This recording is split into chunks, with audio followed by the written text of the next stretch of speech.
በህይወታችሁ የፈረሰ ነገር ካላችሁ ያልተመለሰ ነገር ካላችሁ በእግዚአብሔር ፊት በመጾምና በመጸለይ አለቀህም ብሎ በመታገል ብዙዎቹ እውነትን የሸጡት በምግብ ነው። ጾም እግዚአብሔርን አይቀይርም። ስለ ጾም ከእግዚአብሔር ኦ ማይ ጋድ አይልም። ጾም የሚቀይረው አንተን ነው። ለእግዚአብሔር ሐሳብ ፊት እንድታረግ ያደርጋል። ጾም እግዚአብሔርን እጅ መጠምዘዣ አይደለም። ጾም ስጋ የሚልህን ሁሉ ኖ ስትል አብረህ ብዙ ነገር ነው እያልከው የማትጾም ከሆነ ከእግዚአብሔር ጋር ፋይት የማታረግ ከሆነ እግዚአብሔር ታምነውበት የሚታገሉትን ሰዎች ያውቃል። በአምላክነቱ አምነው ፋይት የሚያደርጉትን እግዚአብሔር ያውቃል። በህይወትህ ውስጥ የታሰሩ ነገሮች፣ መልስ ያጡ ነገሮች፣ ኮንፊውዝድ የሆንክባቸው ነገሮች እየጠሩ ይሄዳል። በጾም እግዚአብሔርን ፊት የሚፈልግን ሰው ትንሽ ልታደርገው አትችልም። ትከስራለህ። የፈለግከውን ያህል ብትሞክር 100 ጊዜም ብትሞክረው አሸናፊ እሱ ነው። ጾም የተደበቁ ጠላቶችን ይገልጥልሃል። የሰይጣን በአንተ ላይ ያለው ፕሎትና አጀንዳ በጠቅላላ ግልጥ ነው የሚለው። በዙሪያ ወዳጅ መስሎ የተቀመጡ ጠላቶችን ሁሉ እግዚአብሔር ይገልጣቸዋል። የዘር ማንዘር እርግማን የት ቦታ እንዳለ ታያለ። ይገለጣሉ ራሳቸው ካሉበት። ከኤደን ገነት የተባረርነው በልተን ነው። በምግብ ነው የተባረርነው። በነገራችን ላይ ምግብ እኛ እንደምናስበው አይደለም። በጣም መንፈሳዊ ነገር አለው ምግብ። እኛም ሀገር አብረን በልተን ምናምን የሚባል ነገር አለ። ከጄ በልቶ የሚባል ነገር አለ። ስፒሪቹዋል ኢቭን አብሮ ማዕድ ላይ መጋራት በራሱ በጣም አደገኛ ነገር አለ። መንፈሳዊ ነው ምግብ። ያንን ፍሬ በበላ ጊዜ አይኑ ተከፈተ፣ ራቆቱን መሆኑን አወቀ። ኢየሱስም ምግብን እምቢ ብሎ በምድረ በዳ አዳም በኤደን ገነት በለመለመው ቦታ ምግብ በልቶ እንደተባረረ ኢየሱስ ደግሞ በምድረ በዳ ምግብ አልበላ። ሰው ኃጢአት ስላለበት አይደለም ይጾሙ፣ ኢንኮምፕሊት ስለሆነ አይደለም ይጾሙ። ኢየሱስ ኃጢአት የለበት፣ ጉድለት የለውም፣ ኢምፐርፌክሽን የለውም። ስለዚህ ጾም መለኮታዊ ሚስጥር ያለበት መንፈሳዊን ዓለም አክሰስ የምናደርግበት እግዚአብሔር ለሰዎች ልጆች የሰጠው መለኮታዊ አሰራር። ምግብ እምቢ በማለት አልበላም በማለት ራስን በመካድ የማይታየው ዓለም ውስጥ ያለውን የእግዚአብሔርን በረከት አክሰስ የምናደርግበት መንገድ ነው ጾም። ኤልያስ 40 ቀን ጾመዋል። ሙሴ 40 ቀን ጾመዋል። ዳንኤል 21 ቀን ጾሞ መላእክት በሰማይ ጦርነት አቋርጦ መጥቶ አናግሮታል። የሚገርማችሁ ጾም የእግዚአብሔርን ሕልውና፣ የእግዚአብሔርን መገኘት፣ የእግዚአብሔርን ክብር አክሰስ የምናደርግበት መንገድ ነው። የኢየሱስ ደቀ መዛሙርት ከኢየሱስ ጋር ሲሄዱ እሸት እየቀጠፉ ሲበሉ መጡና ፈሪሳውያን ኢየሱስን ጠየቁት። የዮሐንስ ይጾማሉ ደቀ መዛሙርት፣ ሌሎችም ይጾማሉ፣ ያንተ ግን አይጾሙም። አሁን እኔ ያለው አላቸው። ሲሄድ ግን ይጾማሉ። ይሄ እኮ ድንቅ መገለጥ ነው። እኔ ካለው እኔን ካገኙ እኔን አክሰስ ካረጉ ጾም አያስፈልጋቸውም ማለት። ስለዚህ ኢየሱስን ማግኛ ነው ማለት ነው ጾም። እኔ በሚሄድበት ጊዜ እንደገና ሲክ ያደርጉኛል፣ ይፈልጉኛል፣ ያገኙኛል። ኤርምያስ 29:13 እናንተም ትሹኛላችሁ፣ በፍጹም ልባችሁ ያሻችሁኝ እንደሆነ ታገኙኛላችሁ። በአዲስ ኪዳን ምንድነው እግዚአብሔር የምንፈልገው? እግዚአብሔር በእኛ ውስጥ ነው ያለው፣ እግዚአብሔርን መፈለግ አያስፈልግም የሚል እውነት የሚመስል ኢየሱስ የእግዚአብሔር ልጅ እግዚአብሔር በጾምና በጸሎት በእግዚአብሔር ፊት ያሳልፍ ነበር። ኢየሱስ ሌሊቱን ሙሉ ተራራ ላይ እየጾመ እየጸለየ ያድር ነበር። ምን ሀፕን እንደሚያደርግ አናቅም። ምግብ ስንከለክለው ሰውነታችን መንፈሳዊ ዓለም ላይ ምን ሀፕን እንደሚያደርግ አናቅም። እነዛ የኤማውስ መንገደኞች ኢየሱስ እንጀራን ቆርሶ ሲሰጣቸው አይናቸው በራ ነው። ቀኑን ሙሉ አብረውት ሲሄዱ የነበሩት አላወቁት። ያንን እንጀራ ሲበሉ ግን አወቁት። መንፈሳዊ ሚስጥር አለ ምግብ ላይ። ትብልህ ትበላለህ። የምንበላው ምግብ ከምንወስደው አየር ጋር ተቃጥሎ ነው ኢነርጂ የሚሰጠን። ስትከለክለው ምግብ ስጋ በጠቅላላ ለመንፈስ ሰሚት ማድረግ ነው የሚጀምረው። አሜን አትለው? አሁን እኔ ጋር ያለውን ቦርጭ ቁርስ ባቆም ምግብ አስተካክዬ በቀን አንድ ጊዜ ብቻ ብበላ አእምሮዬ ለሰውነቴ ምን ብሎ ይነግረዋል? በቃ ከዚህ በኋላ በቂ ምግብ ስለሌለ ቦርጫ አካባቢ የተከማቸውን ተጠቀም ብሎ እኔ ትክክለኛ ቅርጽ አመጣለሁ። አታቆም። ይሄንን ዝም ብለህ ምግብ የምትሰጠው ከሆነ በቂ የሆነ ምግብ እየመጣ ስለሆነ እንዲያውም ትርፉን ዝም ብለህ አከማቸው እያለ ሰውነት ውስጥ ምግብ ስፋት እየሆነ ይቀመጣል ማለት። ምግብ ስትተው ሰውነትህ ሆርሞኖች በጠቅላላ የሆነ ነገር ይሆናል። ሳይንስ ራሱ አረጋግጧል። ከዛ በኋላ ስፒሪቹዋሊ ስትሮንግ ትሆናል። ትብል የምትበላ በቃ ጠዋት ምግብ፣ ማታ ምግብ፣ የምግብ አፍቃሪ የምትሆን ከሆነ ስፒሪቹዋሊ ችግር አለበት። ባይዞ ከመጠን ያለፈ ሆዳምነት መንፈሳዊ ችግር ነው። ስጋዊ ብቻ አይደለም። ስፒሪቹዋሊ አንድ ሰው ምግብ ተኮር ከሆነ መንፈሳዊ ዓለም ላይ ችግር አለበት። እርግጠኛ ሆኜ ነው የምነግራችሁ። ውዳፍ ሁሉ ነገር የሚያስገባ ሰው እመኑ መንፈሳዊ ዓለም ላይ ፕሮብለም አለበት። ዝም ብሎ ወደ ፍሪጅ የሚያስሮጥ መንፈስ መሶብ አካባቢ የሚያስሮጥ።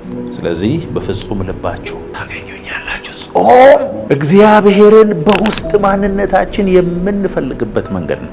when we fast we deny ourselves ራሳችንን ከምንክድበት መንገድ አንዱ ሰውነት በሙሉ ምግብ ነው የሚፈልገው ስትጾም። ከዚህ በፊት ሁሉ በልተህ የምታውቅ አይመስልም። በተለይ መጀመሪያው 3 ቀን እጅ ይንቀጠቀጣል፣ ዊክ ትሆናለህ። ውስጥ ግን ሰላም፣ ኃይል፣ እግዚአብሔር ሪል ይሆንልሃል ስትጾም። ወደ መንፈሳዊ ዓለምና ትራንዛክሽን ብቻ አለ፣ ትሬድ አለ። ይሄንን ሳክሪፋይ በማድረግ የምንገዛው መንፈሳዊ በረከት አለ።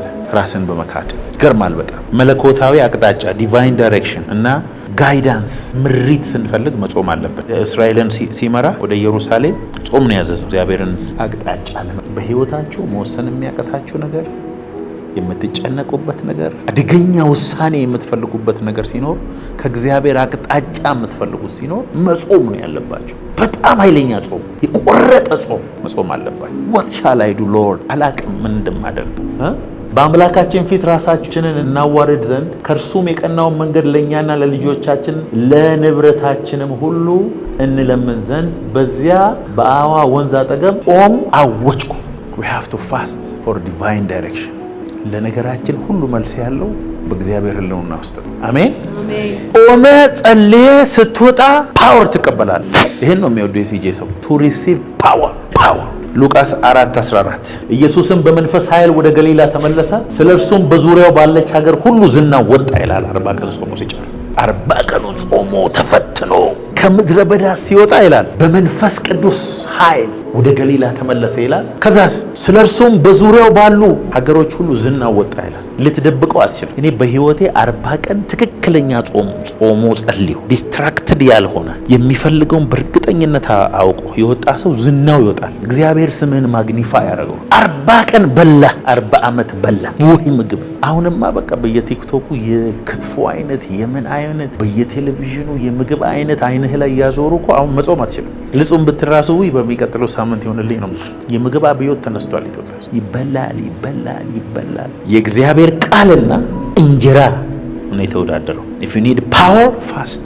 አገልግሎታችሁ ለየት ያለ እንዲሆን ከፈለጋችሁ ጾሙ። የሚገርማችሁ የሰው አእምሮ ፕሮግራመብል ስለሆነ እየጾማችሁ ስትሄዱ ደግሞ አለመብላትን ፕሮግራም ያደርግና ከሆነ ጊዜ በኋላ ምግብ ስታስገቡ ራሱ ቮሚት ነው የሚያደርገው። ሰዎች ሳይበሉ ከቆዩ በኋላ ያልበሉትን አይነት ምግብ ሲበሉ ይወጣል። እሺ አይልም ሲስተም። ብዙ ምግብም መብላት አትችልም። አሁን ስኳር ለረጅም ጊዜ ብታቆሙ ስኳር ያለበት ነገር ነው የሚያደርጋቸው።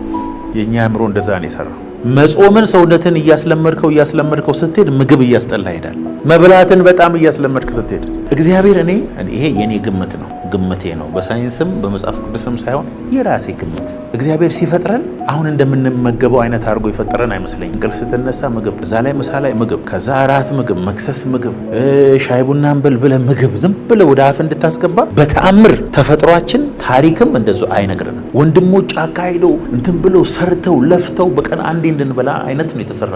ጨጓራችን እኮ መስራት የሌለበትን ነው እየሰራ ያለ። እኔ እርግጠኛ ሆኜ ነው የምነግራችሁ፣ ይሄ ሞደርን ሶሳይቲ ነው ይሄን ሁሉ እንድናግበሰብስ የሰሩብን እንጂ ናቹራሊ እንደሱ አይደለም። ወንዱ ሄዶ ለፍቶ ሲያመጣ የሚያመነጨው እንትን አለ፣ ሆርሞን አለ። የአሁኑ ወንድ መስራት አይወድም። ስለዚህ ስለማይሰራ እህቶችም ወንድ አይመስላቸው፣ አያመነጭማ ሆርሞኑ። ትክክለኛ እኮ ነው የምነግራችሁ። ሴቶችም አሁን ፋይት ስለሚያደርጉ ሴት አይመስሉም፣ ተፈርተው ነው የሚኖሩ። በጣም ተፈጥሮ ተቀያይረዋል ወገኖች። እንዴ ምን አላት ብሎ የሚያገባው እንደ ጀነሬሽን ላይ ነን እኮ። ምን አላት ብሎ ለማግባት የሚያስብ ወንድ ዘመን ላይ ነን ያለ ነው። ጌታ እኮ መምጣት ነው ያለበት። በእውነት ወንድ ልጅ ሴት ልጅ የሰራችውን እየበላ ለመኖር ከወሰነ ሞቷል። በቃ በቁሙ ሞቷል። ሄዶ ፋይት አድርጎ ለሚስቱና ለልጆቹ የሆነ ነገር ይዞ የሚመጣ አይነት ወንድ ነው ወንድ። ሴቶችም አሁን ፋይት የሚያደርጉ ናቸው፣ እኩል ነው የሚሰሩት። ከዛ በኋላ ቤት ሲገባ ወንድ ልሁን ሲል አርብፋ ቁጭ በል። በጣም ተቸገርን። ኢትዮጵያ ውስጥ በየትኛውም ዘመን ሆኖ የማያቅ ፍቺ የሆነው በ2016 ዓ.ም ዳል እየተፋታ ነው። ጋብቻው አነስተኛ ነው፣ ፍቺው በስንት 33% ነው። ላስት ይር ብቻ የጨመረው። ሰው አይገባውም። እኔም ወንድ አንተም ወንድ ማነህ አንተ ትለዋለች ሰው ገብ ምግብ በሉስ ለአንድ ሳምንት ለ15 ቀን ለ40 ቀን ምግብ ትቶ ቲክቶክ ትቶ ቴሌቪዥን ትቶ ጓደኞቹን ትቶ ቦሌ መዞር ትቶ በሩ ዘግቶ የእግዚአብሔርን ፊት የሚፈልግ ጄኔሬሽን እንደ ቀይ ቀበሮና ጭላዳ ዝንጀሮ እየጠፋ የለም። መዝሙር ነው የሚወደው፣ የመዝሙር ድግስ፣ የጸሎት ፕሮግራም የሚፈልግ ሰው የለም። የኮንሰርት ላይት ቦግ ተንበረከክ ሲባል የለም። ምግብ ተው የለም። እግዚአብሔርን ፈልግ የለም። ጫጫታ ብቻ የዳንስ አይነት ብቻ። በመንፈስ መሞላት ትሞላለህ፣ ትዞራለህ። አሜን ብቻ። እግዚአብሔርን ፈልግ፣ ምግብ ተው፣ ጹም። በእግዚአብሔር ፕሬዘንስ ውስጥ ዲፕ ግባ ሲባል እንደ ድሮ አይደለም ሰው። if you need power እግዚአብሔር እስከ ዓለም ዳርቻ እንዲወስድ የምትፈልግ ከሆነ እድሜ ከማለፉና ከማለቁ በፊት በዚህ ምድር ላይ ታሪክ ጽፈ ማለፍ የምትፈልግ ከሆነ በእግዚአብሔር ፕሬዘንስ ውስጥ በጾም እና በጸሎት ማሳለፍ አለብን። ምግብ ተው። እድሜያችሁን አስቡ። ለሰው የምትነግሩትን ሳይሆን ትክክለኛ የተወለዳችሁበት ይህን ሁሉ ዓመት እየበላችሁ አሁን አቁሙ። በተጠናው ጥናት አንድ ሰው በእድሜ ዘመኑ ከ9 ዝሆን በላይ የሚያክል ምግብ ይጨርሳል። ያንተን ሳይዝ ስንት ሺህ እጥፍ ስንት መቶ እጥፍ ነው ምግብ የምትበላ። በህይወታችን ሜጀር የሆነ ለውጥ በፋይናንሳችን ሊሆን ይችላል፣ በአገልግሎታችን ሊሆን ይችላል፣ በትዳራችን ሊሆን ይችላል።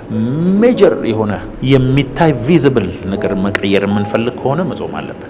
ነህምያ 1:4 ይህንንም ቃል በሰማው ጊዜ ተቀምጬ አለቀስኩ፣ አያሌ ቀንም አዝን ነበር፣ በሰማይ አምላክ ፊት እጾምና እጸልይ ነበር። ለኢየሩሳሌም ሪስቶሬሽን እያለቀሰ እየጾመ ተአምር ከሰሩ ሰዎች ውስጥ አንዱ ነህምያ በአመታት የሚሰሩ ነገሮችን በ52 ቀን የሰራ ጀግና ነው። እያዘነ እያለቀሰ እየጾመ በእግዚአብሔር ፊት እያለቀሰ እግዚአብሔር ሪቨሌሽን ሰጠው። በህይወታችሁ ሪስቶሬሽን የምትፈልጉ ከሆነ የፈረሰ ነገር ካላችሁ፣ ያልተመለሰ ነገር ካላችሁ በእግዚአብሔር ፊት በመጾምና በመጸለይ አልለቅህም ብሎ በመታገል የእግዚአብሔር ቃል እውነትን ግዛት እንጂ ምን አታርጋት አትሽጣት ነው። ብዙዎቹ እውነትን የሸጡት በምግብ ነው። አዳም ያንን ፍሬ በልቶ የእግዚአብሔርን ሪቨሌሽን የእግዚአብሔርን ክብር የእግዚአብሔርን ፕሬዘንስ ትሬድ አደረገ። ይኸው በምግብ ኤሳው በኩርና ማለት በነገራችን ላይ የኢየሱስ ዘር መሆን የእግዚአብሔር ፕሮግራም ውስጥ ኢንላይመንት መግባት የጄኔሬሽን አባት መሆንን በምግብ ሸጠ። ያ ደግሞ በምግብ ገዛ። ይሁዳም እንደዚሁ ከ12ቱ አንዱ የሆነ በ30 ብር ነው እውነትን የሸጠው። እሱ ደግሞ ኤክስቼንጅ አርግ ጾምና ይሄ ሰውነት ኢነርጂ ሲያጣ ሲደክም የሚፈልገውን ስታሳጣው የውስጠኛው ማንነት ስትሮንግ ይሆናል። ኢየሱስም ጾም ጸሎቱን ጨርሶ ከምድረ በዳ ሲወጣ ይላል በመንፈስ ተሞልቶ ወደ ገሊላ ሲሄድ ዝናው በዛ ሰፈር ባሉ በመንደር ሁሉ ወጣ። ለምን መሰላችሁ ዝናው የወጣው? አጋንንት ያለበት በታላቅ ድምጽ እየጮኸ ይለቀው ነበር፣ በሽተኛ ይፈወስ ነበር። ለምን መሰላችሁ? የጠለቀው ፕሬዘንስ ውስጥ ገብቶ ነው የወጣው። ስለዚህ ሰፈር ውስጥ የሚውል ሰው ሆኖ የማይታወቅ ሪኮግናይዝ የማይደረግ ሰው ሆኖ መቀጠል አይችልም። የሚጾም ሰው አይችልም፣ መደበቅ አይችልም። የእግዚአብሔርን ፊት የሚፈልግ ሰው ቤት ውስጥ ቁጭ ብሎ ዝናውን ያወጣዋል። እግዚአብሔር ሰውየው ላይ ያለው ግሎሪ ሰዎችን ወደ ቤቱ ይጠራል። ቪዚብል ነው። እናንተ በተራሮች ላይ ያለች ከተሞች ናችሁ፣ ልትሰወሩ አትችሉ። እናንተ የዓለም ብርሃን ናችሁ። ኩራዝ መቅረዝ አብረተው እኮ አልጋ ስራ አያስቀምጡም ማለት አውጥቶ እላይ ነው የሚያስቀምጠው። አንተ ክብር ሲኖርብህ እላይ ነው የምትወጣው፣ ያወጣል። ገብተህ በጾም በጸሎት ግን ያንን ክብር ይዘህ ባልዲን ይዘህ ቀድተህ ውጣ። ፈልግ እግዚአብሔርን። ሰዎች ላንተ መፍትሄ መሆን የማይችሉበት ብዙ ነገር አለ። ገንዘብ ላንተ መፍትሄ መሆን የማይችልበት ብዙ ነገር አለ። ዕውቀት ላንተ መፍትሄ መሆን የማይችልበት ብዙ ነገር አለ። እግዚአብሔር ግን መፍትሄ ሊሆን የማይችልበት ነገር የለም። ማንን ነው የምትወዱት? አብርሃምን ነው? ይስሐቅን ነው? ያዕቆብን ነው? ዳዊትን ነው? ኤልያስን ነው? ኤርሚያስን ነው? ኢየሱስን ነው? ሐዋርያው ጳውሎስን ነው? አንብቡ እስቲ እንዴት እንደሚጾሙ። ዳዊትማ በቃ ጾም ገድለኝ ነው እኮ ያውቃል፣ ፓወር እንዳለ ያውቃል። ሙሴ ዘጸአት 30:28 ላይ ለ40 ቀን ጾመ። ኢየሱስ ሉቃስ 4 ላይ 40 ቀን ጾመ። ዳንኤል በዳንኤል 10:2 ላይ 21 ቀን ጾሞ መልአክን ወደ ራሱ ጎተተ። መልአክ ነው መጥቶ የነገረው ድካምህን ሰጥተህ ኃይል ሪተርን የምታገኝበት ነገር ጾም ብቻ ነው። ይኸው ድካሜ ብለህ ሰጥተህ የእግዚአብሔርን ኃይል ይዘህ ደግሞ የምትወጣበት ዲቫይን ትራንዛክሽን ነው። ጾም የስጋን ኃይል ካንተ ላይ ይሰብራል። ገላትያ 5:17 ላይ ስጋ በመንፈስ ላይ እንደሚቃወም ይናገራል። ስጋህን ምግብ ስትከለክለው ዲዛይሩን በጠቅላላ አዘ ሴም ታይም ሸዳውን እንዲያደርግ ታደርገዋል። በቃ ዊክ ነዋ። እዚህ የስጋ ዲዛይሮችን በጠቅላላ ዝም ታሰኛል። ምንድን ነው የሚለው? ስጋ በመንፈስ ላይ መንፈስም በስጋ ላይ ይመኛልና እነዚህ እርስ በርሳቸው ይቀዋወማሉ። ስለዚህም የምትወዱትን ልታደርጉ አትችሉም። ስለዚህ ማሰር ነው ስጋህን አትበላትም ብሎ አንዳንዴ ኮምፎርት መንሳት ነው። ከአልጋ ላይ ወርደህ ራሱ መሬት ላይ መተኛት ነው። የታባክ ብለህ ስጋ ስትጾም ስጋ በመንፈስ ላይ መንፈስ በስጋ ላይ አይደል? መንፈስ በስጋ ላይ እንዲገዛ ለመንፈስ እድል ተሰጠዋለን። ጾም እግዚአብሔርን አይቀይርም። ስለ ጾምክ እግዚአብሔር ኦ ማይ ጋድ አይልም። ጾም የሚቀይረው አንተን ነው። ለእግዚአብሔር ሐሳብ ፊት እንድታረግ ያደርጋል። ጾም የእግዚአብሔርን እጅ መጠምዘዣ አይደለም። ጾም በእግዚአብሔር ሕልውና ውስጥ ስጋ የሚልህን ሁሉ ኖ ስትል አብረህ ብዙ ነገር ኖ እያልከው ስጋችን ኖ ስንለው እንዴት ስፒሪታችን ስትሮንግ እንደሚሆን ይገርማል እኮ ኤቭሪ ኖ ለስጋችን ቤኔፊት አለው ኢን ዘ ስፒሪት። ከኔ ጋር ናቸው። ሮሜ 8:13 ጾም የስጋን ምኞት ክሩሲፋይ ያደርገዋል፣ ይሰቅለዋል። ሮሜ 8:13 ምን ይላል? እንደ ስጋ ፈቃድ ብትኖሩ ትሞቱ ዘንድ አላችሁ፣ በመንፈስ ግን የሰውነትን ስራ ብትገድሉ በሕይወት ትኖራላችሁ። ጾም የአጋንንትን ኃይል ይሰብራል። የሚጾም ሰው የአጋንንት ፕሬዘንስ የአጋንንትን ቀንበር ዲዘርን ያደርጋል። ባይዞ ከማንኛውም ሰው የበለጠ በጾም ላይ ያለ ሰው አጋንንት ውር ውር ሲል በደንብ ዲዘርን ያደርጋል። ነው አንዳንድ ጊዜ ዲፕሬሽን በቃ ዲፕረስ ነው ተጨነቁ እንትኑ አልሆነልኝም ይሄ አልሆነልንም ምናምን ብለን የምንጨነቀው አብዛኛው ያ ጭንቀት ዲሞኒክ አጋንንት ልኮት ነው ወደ ማይንዳችን። ከዛ ለሱ ዲፕሬሽን ደግሞ ምክንያቶች አሉን የተጨነቅንበት ስናገን ያ ጭንቀት ከስፒሪት መሆኑን እንመታውና ለሶሉሽኑ ሶሉሽን እንፈልግበታል። አንዳንድ ሰው እኮ ለትንሽ ነገር እስከ ሞት ድረስ ይጨነቃል። አንዳንድ ሰው ምንም አይነት ጭንቀት ኖሮት በሰላም ስራውን ይሰራል። አንድ ስልክ ተደውሎ ከተረበሸ መጾምም መጸለይም መውጣትም መግባትም የማይችል ሰው አለ። ፓራላይዝድ የሚሆን ሰው አለ ካዘነ። የሆነ ጊዜ ቅዳሜ ልክ ቢሮ ይመጡና መርዝ ነው የሚነግሩኝ እያልኩኝ ቸርች ገባለሁ። በኋላ ያወቅኩ መጣው ለካ አጋንንት ነው የሚልካቸው። ቅዳሜ ጠዋት እኔ ቢሮ መጥቶ ኔጌቲቭ ሳይነግሩኝ ረጅም ጊዜ ማገልገል ጀመርኩና ከዛ አንድ ሰው ቅዳሜ ይኸውላችሁ የሞተ ሰው ቢኖር ከቤተሰቤ መታችሁ እንዳትነግሩ ከፕሮግራም በኋላ ተነግሩኛላችሁ አሉ። ታገሉኝ ብዙ ሊነግሩኝ ነው። መንፈሳችን ከእግዚአብሔር መንፈስ ጋር አኖይንቲንግ የምናስተላልፍበት ስለሆነ ስትናደድ ትወጣለህ ከመንፈስ አለ። የአጋንንት ፕሮግራም እሱ ነው። ዶናልድ ትራምፕ ምን አለ? ትልቅ መሪ የሚታወቀው አለ ዘ አቢሊቲ ቱ ፕሬዠርን የመሸከም አቅም ነው አለ። መከራን ተሸክመ እስከ ምን ያህል ትሄዳለህ? ከነ ችግር መሄድ የምትችልበትን መጠን ያህል ነው እግዚአብሔር የሚያምን። እና ሰው ሴንሲቲቭ ነው። የሆነ ሰው ስላኮረፈው እዚህ ተበጥብጦ መጥቶ እግዚአብሔርን ለማገልገል ይሞክራል። ቢዳዝወር ኢግኖር አድርገህ አለ እኮ ንዴቱ ኦኬ ብለህ ወደ አገልግሎት የምትሄድ ከሆነ አኖይንቲንግን እና እዚህ ውስጥ ያለውን ሰላም የማትረብሽ ከሆነ እግዚአብሔር ለብዙ ነገር ያምናል። ጾም መንፈሳዊ ረሃባችንን ይጨምራል። ሐዋርያት ሥራ 13:2 እነዚህም ጌታን ሲያመልኩና ሲጾሙ መንፈስ ቅዱስ ባርናባስንና ሳውልን ለጠራዋቸው ስራ ለዩልኝ አለ። አይገርምም? እየጾሙ እየጸለዩ እያለ መንፈስ ቅዱስ መጣና ከዛሬ ጀምሮ ሳውል የሚባለው አፖስትል ፖል ይሆናል። በጾምና በጸሎት ውስጥ ነው ኦርዲኔሽኑ የመጣ። ለዩልኝ በቃ ሂዱ አለ። ፍጹም በህይወትህ ውስጥ የታሰሩ ነገሮች፣ መልስ ያጡ ነገሮች፣ ኮንፊውዝድ የሆንክባቸው ነገሮች እየጠሩ ይሄዳሉ። ኤልያስ አንደኛ ነገሥት 19:8-12 ከጾመ በኋላ ድምፅ ሰማ። ስሞል ስቲል ቮይስ ያለ ድምፅ ትሰማለህ ስትጾም። ኦደብል ድምፅ አንዳንዶች ያሰማል። ወደዚህ ሂድ አትሞትም ትኖራለህ። በህይወቴ ሰው 40 ቀን ጾሞ ከሰማይ ምልክት ያላየ ሰው በህይወቴ አይቻላል። የምሩን የሚጸልይ የዝም ብሎ 40 ቀን ጾምኩ እያለ 7 ሰዓት ላይ የሚበላውን ሰውዬ አይደለም እላቸው። አንዳንድ ሰው ቁርሱን ብቻ እየዘለለ ጾምኩ 40 ቀን ይላል። ምግብ ትተህ በእግዚአብሔር ፕሬዘንስ ውስጥ አሳልፈ አልበላም ብለህ ስልክህን ዘግተህ ከሰዎች ሁሉ ተለይተህ በፕሬዘንስ ውስጥ ቆይተህ ከ40 ቀን በኋላ ኢንካውንተር የሌለው ሰው ነው ገጥሞኝ። በእውነት አንድ ሰው ገጥሞኝ ያውቅም። የሆነ ነገር አለ 40 ላይ 40 ቀን የሚል መጽሐፍ ቅዱስ ላይ ብዙ ነው ያለ። ሐዋርያት ሥራ 9:9 ሳይም 3 ቀን ኖረ፣ አልበላም አልጠጣም። በደማስቆም ሐናንያ የሚሉት አንድ ደቀ መዛሙር ነበረ። ጌታም በራእይ ሐናንያው አለው። እርሱም ጌታ ሆይ እነሆኝ አለ። ጌታም ተነስተ ቅን ወደሚባለው መንገድ ሂድ፣ በይሁዳም ቤትም ሳውል የሚሉት አንድ የጠርሴስ ሰው ፈልግ፣ እነሆ እርሱ ይጸልይልሃል። ሐናንያ የሚሉትም ሰው ገብቶ ደግሞ እንዲያይ እጁን ሲጭንበት አይቷል አለው። ልክ እኮ ነው። አልበላም አልጠጣም ለ3 ቀን። ሐናንያ መጣና አንተ እኮ ሐዋርያ ነህ አለ።